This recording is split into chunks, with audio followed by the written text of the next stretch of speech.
responsável pela turma 1N4 e eu, Natália, sou responsável pela turma 1N3.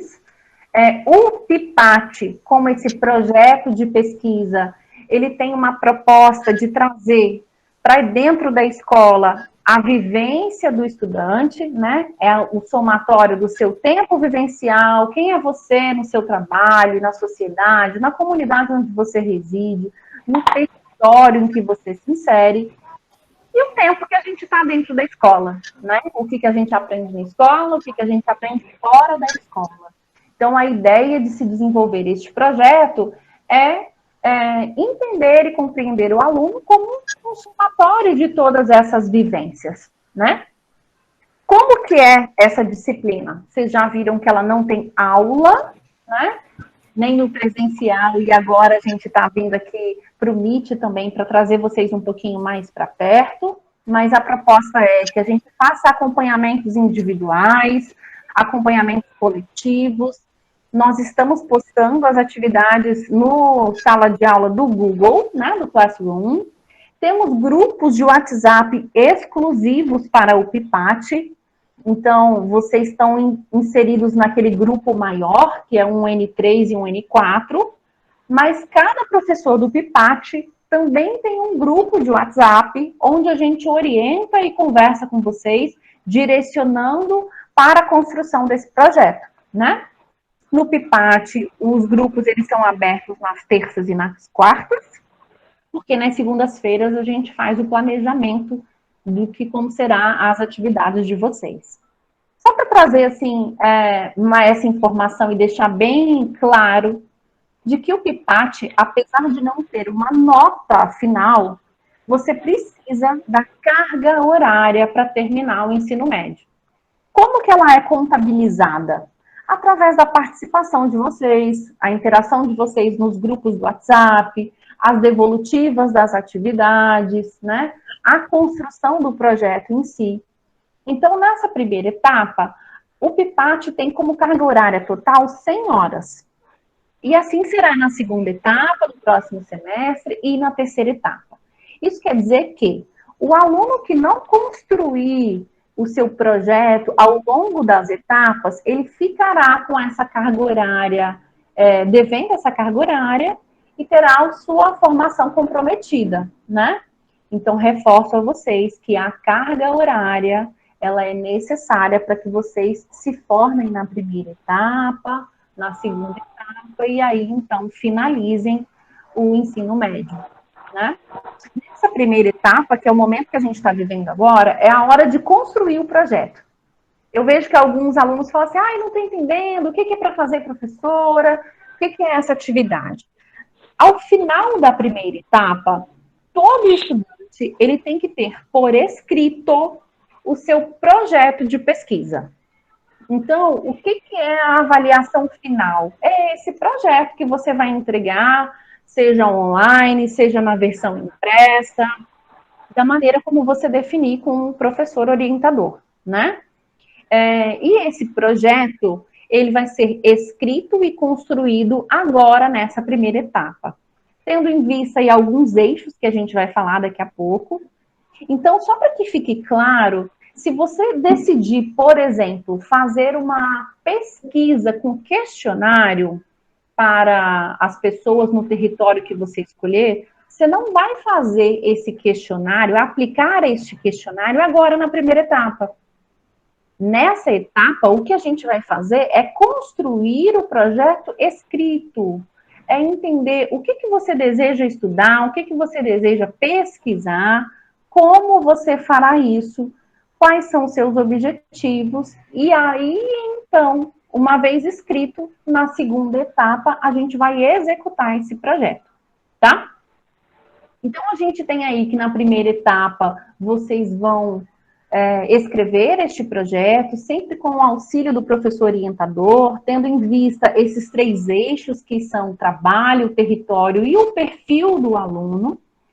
Dentro desse projeto que você vai escrever, a proposta é que se faça uma construção da cartografia social, e eu vou explicar isso para vocês mais para frente, mas já adianto que a cartografia social, ela parte de um olhar do território, é como a gente se insere no lugar onde a gente vive. Então, pense comigo, quando eu estou falando em território, estou falando na Serra, estou falando aqui de Valparaíso, que é o bairro onde eu moro, né? Pensando nos aspectos físicos, nos aspectos sociais, culturais, econômicos, políticos, ambientais, das relações que eu observo nesse território onde eu resido, né? Como a gente está chamando aqui de território vivido. Então, todo projeto, independente do tema que você escolher, ele necessariamente vai partir da construção da cartografia social. Então, em algum momento, a gente vai direcionar o nosso olhar para o território, tendo em vista todos esses aspectos, né? A gente já avisou vocês também que você tanto pode fazer esse projeto em grupo, em duplas. No N3 a gente tem a dupla da Michelle e da Ingrid, né? Alguns colegas que já estão desenvolvendo o projeto individual. Então, isso fica a seu critério. Se você vai desejar fazer em grupo, em duplas, trios ou individualmente, tá? Então, a gente vai descrever o que pretende se fazer nesse projeto, né? É a parte escrita, como eu já disse antes, e elaborar esse plano de trabalho. O que é que a gente vai executar na segunda etapa? É isso que a gente tem que fazer até o final desse semestre. E é aí que começa a minha preocupação, porque o tempo, assim, ó, voa, né? E quais seriam os objetivos dessa disciplina? Integrar as discussões que vocês estão fazendo na disciplina do mundo do trabalho, pensando sempre no que a gente vive fora da escola, se aproximando da realidade da comunidade onde a gente vive, onde a gente trabalha, mas considerando a instituição escola, né, como esse organismo que vai promover essa interação social. Então, a ideia é que a gente trabalhe toda essa multiplicidade de culturas, de crenças, valores, conhecimentos, que nós trazemos para a escola e que levamos para a nossa vida fora da escola, né? Então, os eixos eu já falei, que é trabalho, território, o perfil do aluno. Já falei também da carga horária, que necessariamente vocês precisam cumprir as atividades do PIPAT, se fazerem presentes nas ações nos grupos do WhatsApp. Sempre que eu peço, manda seu oi, conversa comigo no grupo, porque toda terça e toda quarta a gente contabiliza a presença de vocês ali naqueles grupos também, tá? Além, óbvio, da devolutiva das atividades. Já partindo para a cartografia social, que foi o que eu falei no início, né? Que independente do tema que você escolher, se você quer trabalhar com...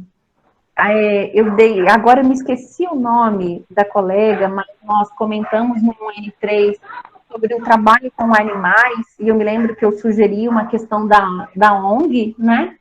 Independente do foco do seu trabalho e do seu tema, a gente vai partir de um olhar social para esse território. Então, a cartografia social, eu até coloquei aqui, é condição para o planejamento do PIPAT, quer dizer, independente do seu tema, você deverá inserir a cartografia social dentro do desenvolvimento do seu projeto. E aí eu coloco aqui 2 mapas, né?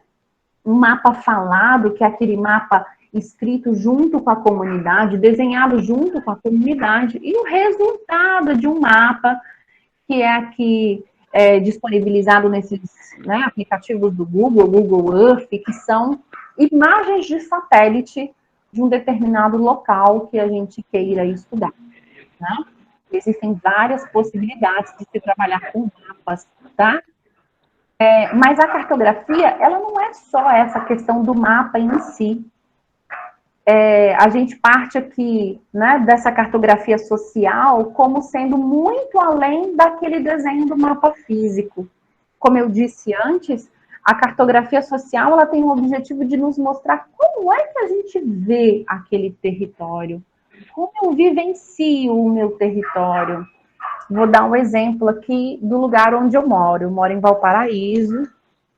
E o que eu observo aqui é que a grande maioria das residências são prédios. São vários condomínios, inclusive o condomínio que eu moro deve ter uns 12 prédios aqui, né? Isso é um olhar diferenciado, um olhar físico para Valparaíso. Por que será que tem mais prédio do que casa? Não é? Um aspecto econômico, será que a população que mora aqui em Valparaíso trabalha aqui ou trabalha em outros territórios? Né? Como é um bairro que não tem tanto comércio, embora a gente está do lado de Laranjeiras, né? Quem mora em Valparaíso gasta o seu recurso em Laranjeiras, em outros locais, né? Quais são os aspectos socioambientais que a gente pode visualizar no bairro onde eu moro? Acabei de falar com vocês aqui da quantidade de prédios, né?